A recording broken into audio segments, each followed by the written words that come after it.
Humility and kindness. The stranger on the train. It was just another rainy afternoon in Tokyo. Ayaka, a successful corporate executive in her 30s, boarded the evening train, heels clicking, umbrella dripping. She was known in her office for being brilliant, efficient, and cold. Her life was a checklist of achievements, but her heart had quietly grown distant. The train was unusually crowded that day. Ayaka barely managed to find a small corner to stand. A few stops later, the train jolted sharply. An elderly man with a cane stumbled and fell. People turned away. Some looked at their phones. No one moved. Ayaka hesitated. This wasn't her problem. Someone else would help. But no one did. Against instinct, she bent down and helped the man up. He smiled through pain. "Thank you," he said softly. "Not many would bother." She offered him her spot. He resisted. "You look tired too," he said, chuckling. She smiled, surprised by his warmth. They spoke for the next few stations.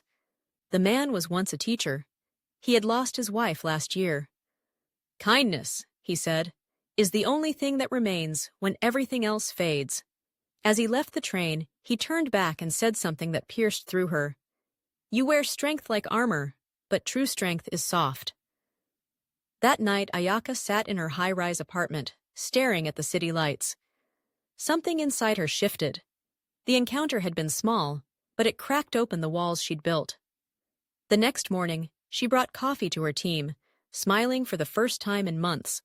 One kind gesture had reminded her what success alone never could.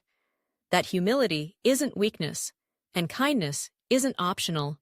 They're the quiet forces that connect strangers, mend hearts, and change lives. Moral of the story.